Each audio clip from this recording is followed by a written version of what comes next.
Hello दोस्तों, मेरा नाम है विवेक और मैं हर रोज की तरह आज भी आपके लिए एक डरावनी हॉरर स्टोरी लेकर आया हूं। कहानी है राजस्थान के एक भूतिया हवेली की, जिसे सुनकर आपको डर का एहसास होने वाला है। तो चलिए कहानी को स्टार्ट करते हैं। राजस्थान के एक दूर दराज गांव में एक पुरानी और विशाल हवेली खड़ी थी। इसे काली हवेली के नाम से जाना जाता था। इस हवेली के चारों ओर डर और रहस्य का माहौल बना रहता था। लोग कहते थे कि इस हवेली में अजीब आवाजें आती हैं और रात के समय यहाँ पर अजीब घटनाएं होती हैं। गांव वालों का मानना था कि हवेली के मालिक ठाकुर विजय सिंह और उनका पूरा परिवार एक रात में अचानक गायब हो गया था और तब से ही यह हवेली भूतिया हो गई थी। साल 2001 में शहर से एक युवा पत्रकार अजय उस गांव में आया। अजय को रहस्यमय घटनाओं और भूतिया स्थानों पर लिखने का जुनून था। गांव के लोगों ने उसे काली हवेली के बारे में बताया और उसे वहां जाने से मना किया, लेकिन अजय ने ठान लिया कि वह इस हवेली की सच्चाई का पता लगाएगा और इस रहस्य को उजागर करेगा। अजय ने एक शाम को काली हवेली का दौरा किया। हवेली बाहर से बहुत ही भव्य और सुंदर दिख रही थी, लेकिन अंदर जाते ही एक अजीब सी ठंडक और सन्नाटा छा गया। अजय ने देखा कि हवेली के अंदर की दीवारें फटी हुई थी और फर्नीचर पर धूल की मोटी परत जमी हुई थी। हवेली के चारों ओर घना जंगल था, जो इस स्थान को और भी डरावना बना देता था। जैसे ही अजय ने हवेली का निरीक्षण शुरू किया, उसे कई अजीब घटनाओं का सामना करना पड़ा। हवेली के अंदर घुसते ही उसे एक पुराने पियानो की धुन सुनाई दी, जो अपने आप बज रहा था। अजय ने देखा कि हवेली के बड़े हॉल में एक पुराना पियानो रखा था, जो किसी अदृश्य शक्ति द्वारा बजाया जा रहा था। वह धीरे धीरे पियानो की ओर बढ़ा, लेकिन जैसे ही उसने पियानो को छुआ, धुन अचानक रुक गई और पूरा हॉल घोर अंधेरे में डूब गया। अजय ने देखा कि हवेली की दीवारों पर अजीब अजीब चित्र बने हुए थे, जो किसी तांत्रिक क्रिया का संकेत देते थे। दीवारों पर खून के धब्बे और बच्चों के हाथों के निशान भी थे। अजय ने अपने कैमरे से इन सभी रहस्यमय चीजों की तस्वीरें ली। अचानक उसे किसी के रोने की आवाज सुनाई दी। अजय ने आवाज की दिशा में बढ़ना शुरू किया। जैसे जैसे वह आगे बढ़ता गया, आवाज और तेज होती गई। अजय ने हवेली के तहखाने में एक गुप्त दरवाजा पाया। उसने दरवाजा खोला और अंदर घुस गया। तहखाने में अंधेरा और ठंडक थी। वहां उसने कुछ पुराने दस्तावेज पाए, जिनमें ठाकुर विजय सिंह के परिवार के बारे में लिखा था। दस्तावेजों से पता चला कि ठाकुर विजय सिंह ने एक तांत्रिक से अपनी हवेली की सुरक्षा के लिए एक समझौता किया था, लेकिन तांत्रिक ने उन्हें धोखा दिया और पूरी हवेली पर काला जादू कर दिया। इस जादू के कारण ठाकुर का पूरा परिवार अजीबोगरीब परिस्थितियों में गायब हो गया और उनकी आत्माएं हवेली में फंस गईं।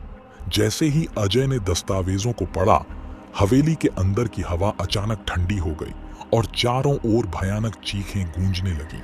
अजय ने देखा कि हवेली की दीवारों से खून बहने लगा और उसकी आंखों के सामने भूतों की परछाइयां नाचने लगी। अचानक अजय को एक कमरे में कैद कर दिया गया। कमरे की दीवारों पर खून के धब्बे और अजीबोगरीब चित्र बने हुए थे।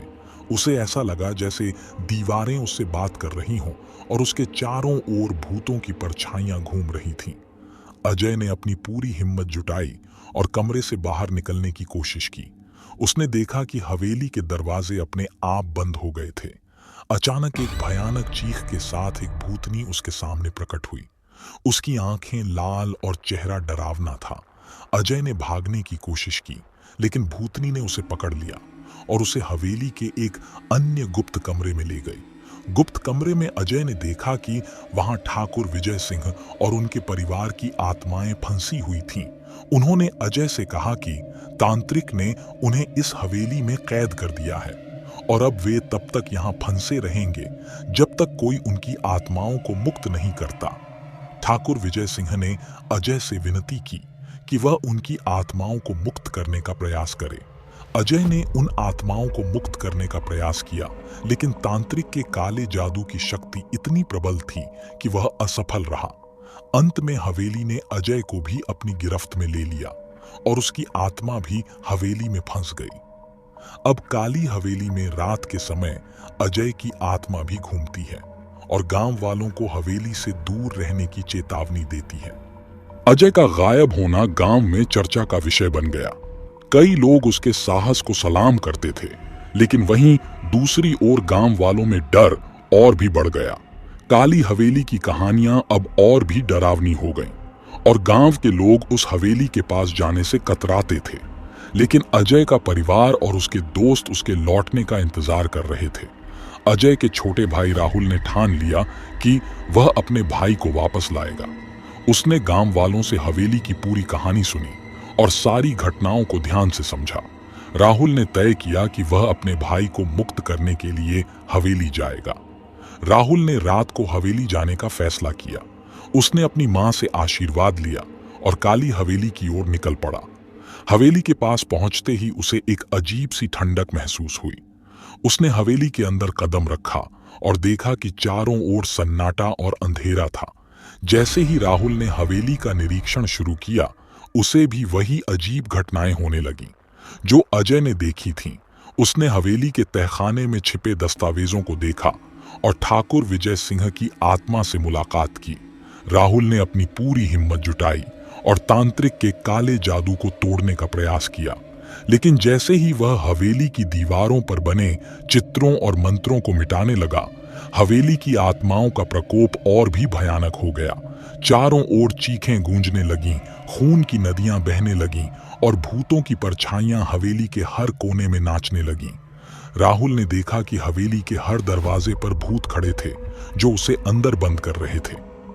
राहुल ने अपने भाई अजय को बचाने की पूरी कोशिश की, लेकिन तांत्रिक के काले जादू की शक्ति इतनी प्रबल थी कि वह भी असफल रहा। हवेली ने राहुल को भी अपनी गिरफ्त में ले लिया और उसकी आत्मा भी हवेली में फंस गई। अब काली हवेली में रात के समय अजय और राहुल की आत्माएं भी घूमती हैं और गांव वालों को हवेली से दूर रहने की चेतावनी देती हैं। गांव में अब हवेली के आसपास जाने का नाम भी किसी के मुंह से नहीं निकलता। काली हवेली का रहस्य और भी गहरा हो गया और गांव वालों के दिलों में डर और भी बढ़ गया। अब हवेली की कहानियां और भी डरावनी हो गईं। कहा जाता है कि काली हवेली की आत्माएं अब भी अपने मुक्तिदाता का इंतजार कर रही हैं, लेकिन जो भी वहां गया वह कभी वापस नहीं आया। हवेली के आसपास का क्षेत्र अब एक भयानक और डरावनी जगह बन चुका है, जहां अंधेरा और आत्माओं का प्रकोप हमेशा बना रहता है। गांव वाले कहते हैं कि काली हवेली का प्रकोप अब भी जारी है और वहां जाने वाले हर किसी का अंत भी वैसा ही होगा जैसा अजय और राहुल का हुआ।